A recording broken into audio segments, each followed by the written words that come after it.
Hello and welcome to Leeroy Gaming, where today I will be providing you with some beginner tips for Loop Hero. Now, Loop Hero is currently on Steam demo format. It will be coming out on Steam release at the beginning of March 1. But I thought I would put together a couple of tips that I have gathered in my initial playthrough. This is it's almost like not an auto battler, but it's a interesting kind of RPG light. It is a roguelike. It also provides you with some very interesting strategy card placement. So what I have loaded up right now is one of my mid playthroughs, and I want to go over a couple elements here. So first tip I want to give you actually has to do with some initial strategies or card layout. So start a run, everything will be empty. The look of this track will differ, but as you start auto battling monsters, you're gonna get cards that drop. Either going to drop, you see here, or it's going to be cards that drop here. And they all have different type of effects. Now, when you first start, you have a bunch of open space. It feels like, okay, I can place anywhere. Doesn't matter. But it does. Because there's strategy behind placing all of these cards. So a very easy beginning combo that you're going to see has to do with the mountain/hill tiles. So this right here, as you can see, if you look at the bottom right-hand corner, is a rock tile scripter. You get 2 hit points for placing it, and then 2 hit points more for every adjacent rock or mountain. You get mountain tile, which looks like bigger hills, obviously mountains. You're going to do +5 hit points for each adjacent rock or mountain. So logic will kind of tell you that you're not going to want to start having your very first tile being a mountain. No benefit. What I normally do, as you can see here, is I start upper left-hand corner and then build downwards. Now, notice in a second here, I do a 3x3 grid. Why? Because of tip number 2. So there are kind of hidden combos when it comes to certain tile sets. The first one I discovered was this one right here. Anytime you have a 3x3 grid, no matter how you design it, between hills and mountains, it turns into a mountain peak.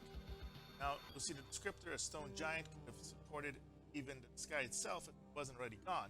This gives you 120 max health right off the bat. Now, anything adjacent to this is going to be +5 hit points, so it's as if you have one giant mountain tile. Now, it does have potentially a negative effect, depending how you look at it. It spawns an RP every 2 days, just an extra monster to keep fighting. But it is a huge buff. After that 3x3, it does not matter, so that you cannot have 2 of these, but you can kind of build off from there. But the whole idea is you're going to want to still keep that in mind when dropping hills. Whenever possible, whenever you're dropping a mountain tile, you want to make sure you have at least one, preferably 2 or 3 more mountain spaces. So for example, you'll notice this design, I was keeping the hills on the outside I was building out, and as I was building down the hill tiles, in the middle I would drop the mountain tiles to maximize the adjacency. Adjacency here is up, down, left, right, and diagonal. So you'll notice when I take this mountain tile, if I drop it right here, I'm going to get bonus from every one of these tiles. Drop it down, not only do you get the rock, but max health goes up. Check your plus max health in the bottom right hand corner. Take a look at that here. Max hit points, +610. That's huge. Considering what our base health is. So right here, that's the majority of our hit points. So if you were to randomly place these mountain tiles or have bad combinations, don't even use this combo to get that 100 base increase here, you're missing out. Other combo has to do with these blooming meadows and treasury tile. Now, this is huge because you'll notice I have a very specific format here. I started in the bottom right hand corner. I basically placed my first treasure tile. Starts as a treasure tile, later it'll be empty.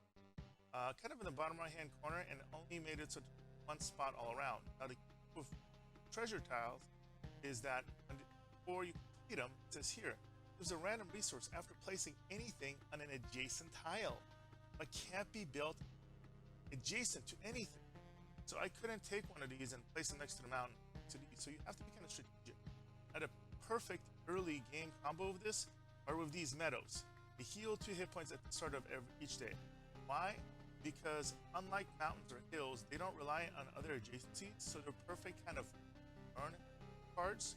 And so what I start is I lay down treasure tiles, then I will put the meadow tiles all around them. Once I get clear of that, what happens is as soon as you get to full adjacency, you get this effect where it opens up all these tiles, or rather opens up the treasure chest, gives you a ton of loot. It could be gear, it could be materials, and it completes it. Then what you can do is wait for the next treasure chest, drop it so outside of this ring, go over, meaning there's nothing around it, and build out the second one. So you notice I finished the second one. Now I had waited to get another treasure, I dropped it here, and this is my first time I'm going to build around. Rinse and repeat. That's really, really effective use of the spacing. Now, this brings us to another tip, which is you don't have to place tiles right away. So you'll notice I have a bunch here. The tutorial kind of pushes you to drop tiles as soon as you get them, but because there is a strategy in placement, sometimes you may want to wait. So for example, if the first tile you got was a mountain tile, remember I said don't drop mountain tiles in the first tile because you're not going to get any bonuses. So here it says +5 hit adjacent rock or mountain. Well, if it's the first tile you're dropping, this is useless. You want to start with a minimum of 1 rock. I prefer to start with a combo of 2, like an upper left-hand corner next to each other. And the next one, I would drop like on the bottom left-hand corner, for example, might be a mountain. Now you do have to be careful. Once this row fills up, these shrink a little, they give you a little more space, but what's going to happen, there's an overflow mechanic. So anything on the left is going to get destroyed. Now if it's something you don't care about, like these wheat fields, so you'll notice these wheat fields are basically work village tiles. The village tiles, if you're starting out, are not a beginner card. It's something you unlock in settlement, and I'll go over that. But for example, sweet fields, it says can only be placed next to a village. Plus 30 hit points to healing in adjacent villages. Spawning a scarecrow every 4 days. So it kind of makes sense. I kind of messed up here, to be honest. I should have probably had this one out. But the idea is you kind of optimally would want to have village, wheat field, village, field, so that you're getting maximal each field buffs to different towns, for example. And then it shows you how much you heal. So here, because buff bonuses, this one right here is 1 adjacency to wheat field. It plus 7 hit points upon entering. Gives you a quest, I'll mention that in just a second. This one, on the other hand, is 105. So that's optimal. As far as I know, I believe technically I could drop the wheat field. It's out right now. Oh, yeah. So this you cannot place it a diagonal adjacent. So even other placement counts. It's not. This is about as much as you can get out of it. Now, notice there's secondary effects. Like it says, gives you a quest. What this is we don't have one active, but it's going to put a little crown icon on one of these monsters. So far in beta, all I'm finding is 2 health. But if you kill that monster, or when you kill that monster, complete the quest and you so that's important to keep. Now the next tip, well, I guess related to that, you have to watch out if you have something that you've been saving. Let's say I have a tendency to stockpile these meadows until I get a treasure chest and I don't have one completed. Sometimes you're going to be start filling up here, and it says, and I have something really good on the left. I'm about to overflow. Then you got to make that tough decision: either burn one of these cards you don't care about, or just going to have to sometimes have an unoptimal placement. So here in this case, these beats are useless right now for me. As far as it goes, as far as combos go, I don't have any other villages. But if I get another village, I can all of a sudden use it automatically. So a little luck is involved. Also, like this Oblivion, this is a great card, but it's situational.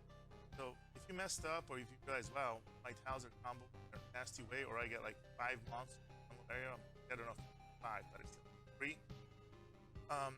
Stacking up, and you don't want that. Your guy's almost about to die. You can just destroy those monsters, or preferably when the goblin camps spawn.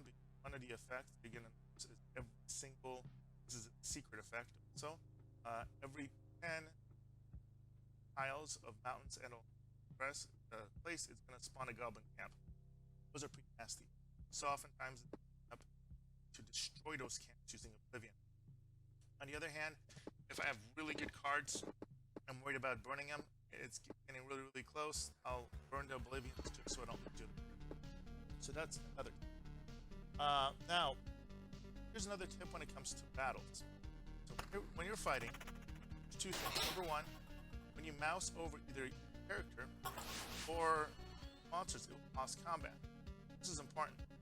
You can kind of get your strategy on. So it also shows any effects, special effects you may have. Now, for example, with the fighter here, or warrior, every second that goes on, you get an extra 1.5% damage. So that creates that survives.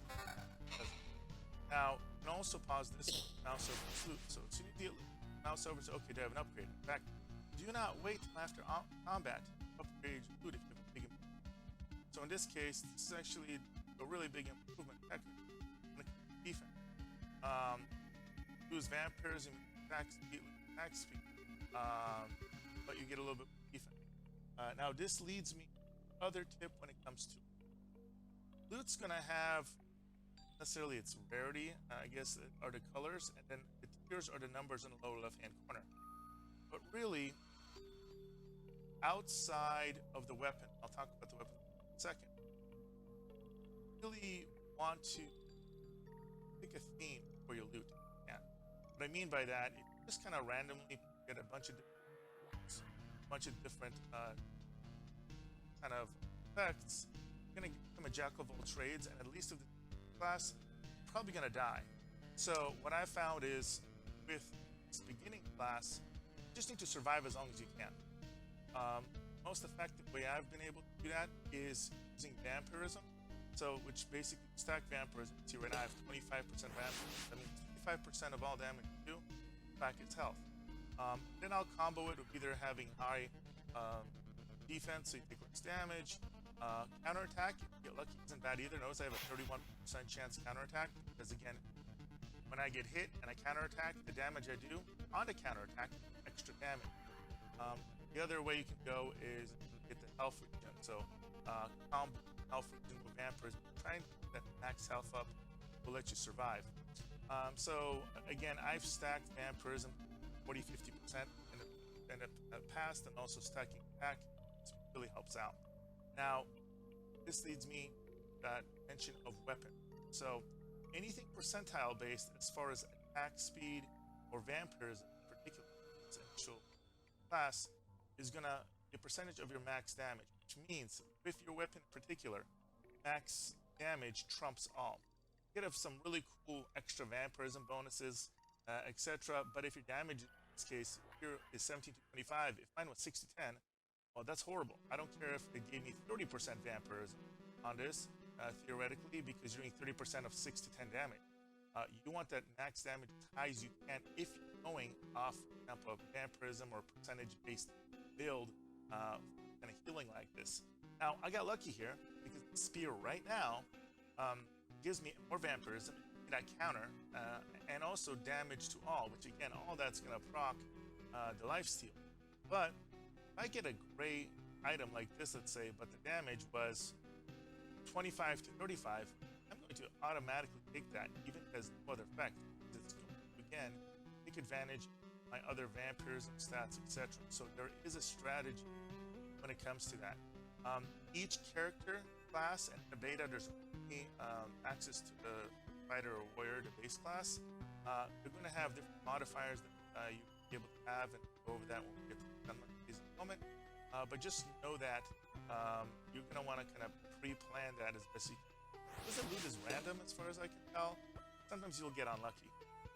And in those cases, you know, sometimes you say, man, I'm just not getting the vampirism.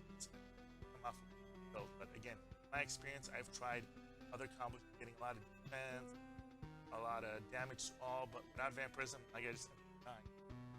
So that's my experience there. Now, next tip. Pre-pausing during combat. So things get hectic when that goes out. Notice I just right-click, and during combat, what it does is it pre-pauses. Now, this is important. You may have 2,000 next to each other that are, and if you kind of wait for the combat to end and then trying to plan your pause at that point, you could accidentally go into the next combat and maybe die. So by right-clicking and making sure it says planning at the top here, during that combat, it will auto-pause them happen. So it gives you that extra strategy time. So in this case now, just get some extra loot. I evaluated this meadow, so again, I'm going to drop this. Notice, give me it's here instead of one. And now my next tip is this feature right here, hero trait. Now you're going to have to unlock an early building to get this, but this is how you're going to be able to further develop your builds. This pops up, you're going to be able to kind of pick one of these traits, and they could potentially completely alter your build. So here, card shard, 10% chance to get a card after placing its tile. Doesn't work for holding cards. I'm kind of holding cards. I'm sure they're like super cards. This is good, like if you have trying to have a higher chance to have certain cards drop. It can backfire if there's a card you're trying to burn now. That procs, get that back. I'll get another one. Blade of Dawn's interesting here, and here's Second Thought lets you get a new set. So I don't necessarily like any of these for this build. I'll select this, and here is the one. So here, Dominant Mass. Damage is increased by 20% of defense value. So right off the bat, you get this, and you may say, wow, okay, this is going to push me to stack as much defense as I can. It's going to go this route. Or maybe just treat it as an extra damage. A survivalist, if your hit point drops below 40%, your regeneration is doubled. Now, regeneration, not vampirism. So if you notice, there is a regen stat, and it'll start like 0.6, and you can stack it up. So every tick, it's going to every second or so, it's going to heal you passively, as opposed to like vampirism, which is like life tap. So this is big because you already have a high regen. It's going to make that even higher when you get in trouble. Now, there's another one of these that doubles your health regen. So if you were to get this buff plus the other one, then you would say, you know what? Get even potential. Get vampirism. I'm just gonna max out point regen whenever I can. And here's another one. Battering ram. The hero rushes into battle head on, and his first attack has a 75% chance to stun each enemy for 1 second. So, because I'm going for a life tap build here, I'm just going to go for extra damage. So again, the more damage I do, the more I life tap. So we're going to get Dominant Mass in this case. So again, that already is kind of pushing. Sometimes you get unlucky because they're random that you get, and it causes you to get a sub-optimal. And that's okay. Again, that's random. It occurs. Now, here's the other big tip. Know when to. So, upper left-hand corner, you're going to see map completion. If you're doing well, like I'm doing pretty well, I've got a good amount of health, I'm going around. At some point, you're going to either A, die from the monsters, base monsters. You're going to basically choose to leave willingly, or you're going to proc the boss monster and fight him, and then either win or lose. Now, depending on how you end, one of three things is going to happen. If you die just from monsters out in the blue, or even the boss, you're only going to get 30% of your resources. These are all the resources here in the upper right-hand corner that you've gathered. You're going to be using for your town settlement building. So if you quit just randomly, or you die randomly, you only get 30%. That's bad. You don't want that happening. Avoid it. If you use this runaway button on the lower left-hand corner, when you're out just randomly, anywhere except for near your cozy camp, where your starts, you're gonna notice 60%. It's better than dying. So if you're gonna almost die, just finish the battle, you get like 5 hit points. Use that auto pause tactic. Just right after the battle, be like, I'm out of here, retreat, 60%. Better than dying. Hence part of this push your luck element. Now, if you choose that retreat once you're near the camp, it's like right on it, or one tile before or after, it seems like, you get to keep all of it. It's optimal if you want to do that. So there is this little push your luck. Now, once the big boss spawns, he's going to basically kind of barricade this cozy camp, and the next time you get around the cozy camp, you're going to fight him. So at that point, you only have 2 options. Do I quit early and lose 30%, meaning leave with 60%, or fight the boss? Now, if you have not unlocked at the very least like this trait system, gotten some building upgrades and optimized some cards, I do not recommend fighting a boss. The first time you unlock him, you're gonna be excited. You're gonna get wiped out by him. It's guaranteed. Very, very tough. You're only gonna have 30% the loot left. You're gonna be like, man, that sucked. So don't be afraid to either, as this is almost filling up, figure out, okay, it looks like I probably have maybe one circle or so left. As soon as you get back, before it's gonna spawn, because this increases as you kill more monsters. Just get out of there. Get your full loot early on. Get as much as you can. Or worst case scenario, spawns. Man, I mistimed this. Well, get out of there. Do that initial retreat. Get out of there alive. Get your 60%. Because you may not listen to me, and you're gonna go gung home like, hey, I got a pretty good build, and you're gonna get wiped out by him, and be like, R.I.P. Now, to give you an idea, the very first time I beat this, I believe my my damage here, if you look at the stats, was like 50 plus damage here. I had over 50% vampirism, some other effect, and I was able to just barely like outlast him. It was a tough battle. I think I had like 6 hit points and I won. But before then, I died like 3 or 4 times. It's frustrating because it's a good amount of playtime to get to one of these. So just make sure you have a really, really solid build before you tackle that boss. There's no shame in leaving early. Final tip on here is, again, there's the strategy between all these tiles that you can be placing on their own and around it. Be careful about putting too many things together. So right now I have this spread out like this, for example, effect. There's certain combos like I like the Vampire Mansion. It adds a vampire to some tiles, which kind of makes them a little tougher. But I don't know if it's just a coincidence, but it seems like the vampires drop a good amount of like nice items, and I don't know if it just in my head, but it looks like they drop more life tap items. Vampirism kind of makes sense. Fair effect. I like that build, so I like to combo those. Then I'll combo this blood grows, for example. Those have to be adjacent to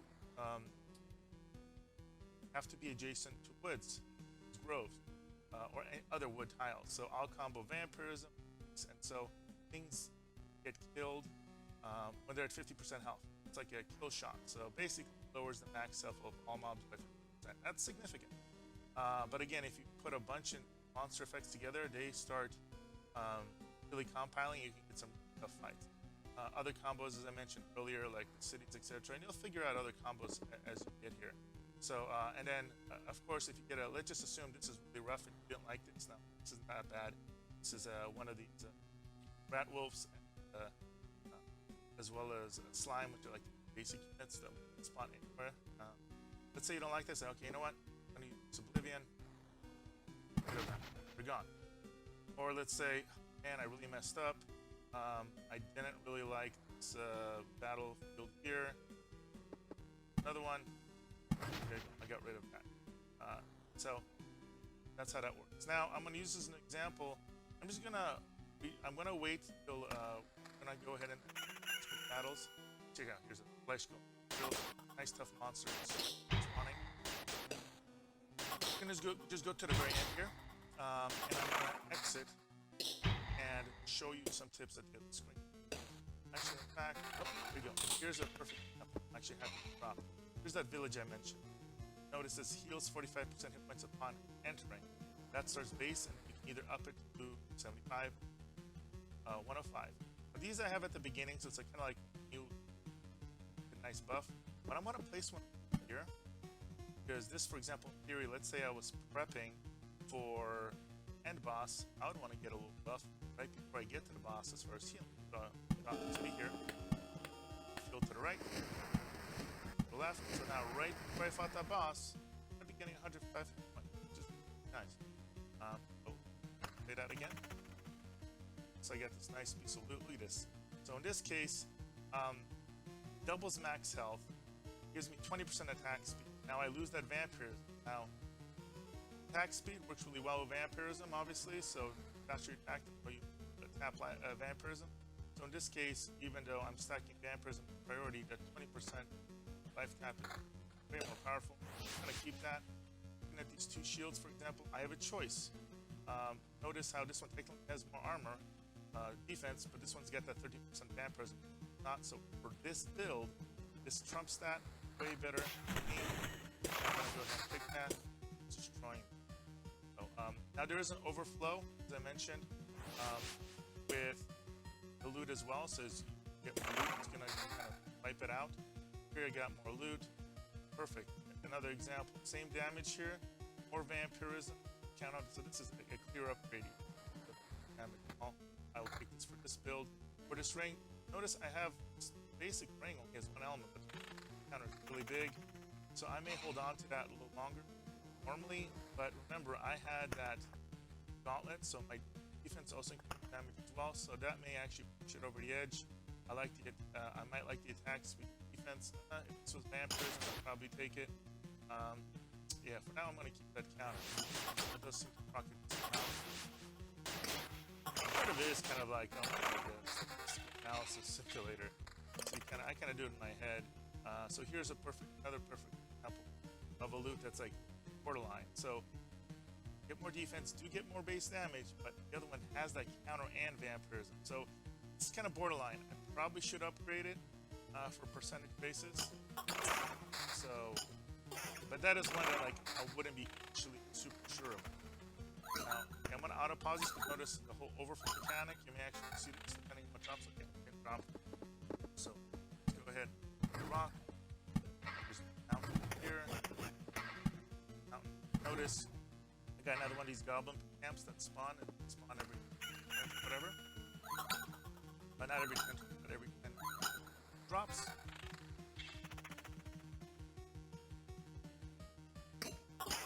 Right. This is going to lead into right now, after this final fight here, into other meta part of this game, which is going to be your little settlement management. So here we are, auto pause right after this chest fight. Got some loot. Doesn't matter because we leave. So there you go. Notice this is gold order. Keep all your resources. Let's retreat. So this is our little town. When you first start, there's going to be nothing here. The story's going to introduce you to the building and build. And here's what we can build. Now, notice I've already unlocked the gymnasium, build kitchen, campfire is the first thing, herbalist cut. Most of these up here are going to lock demo. But for example, I can add the smithy, unlock abilities, cards. Like the gymnasium, this is the one that says unlocks the ability to gain special traits. This is really one I said, I would. Change. So we're gonna add the smithy. Let's you place it now. There are some cards that have a strategic advantage to replace them.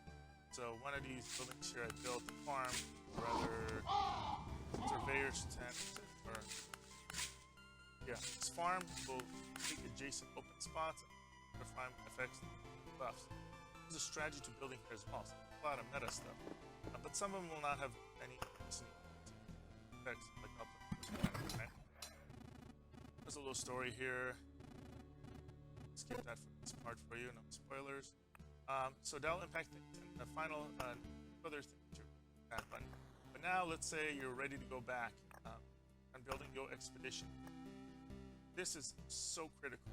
It's going to tell you so much about both your character as well as your strategy for your cards. So first of all, this will tell you you're in chapter 1. Chapter 1 till you first boss. It tells you the stats for the enemy. They have 0 to 1 abilities. They get some bonuses, nerfs.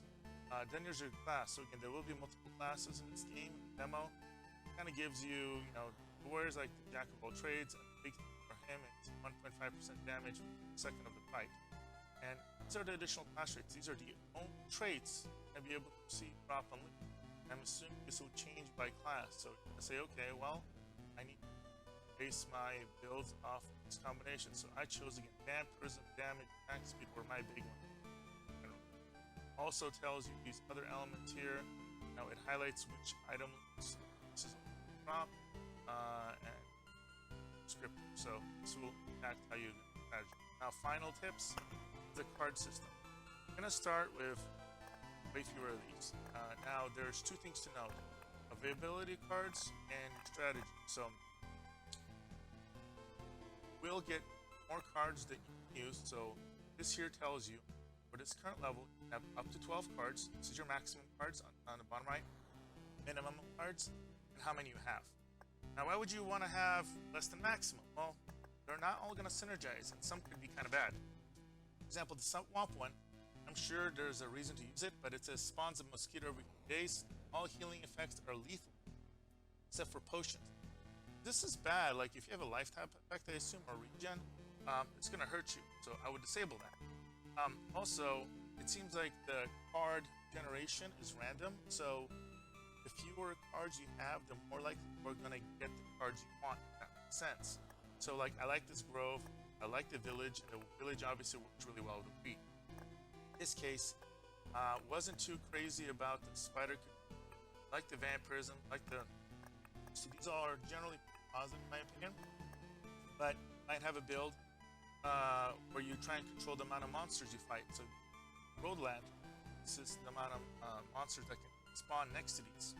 So it can be good, but for me, I felt like they clogged up my card deck. Didn't help that much. So for me, for example, I love the rocks and the meadows combo with treasury. So here I needed to, I wanted to basically get as many. It's going to increase your healing a day. It's going to increase your max health. Again, the more of those combos of the treasury with the surrounded meadows I can build. Yeah.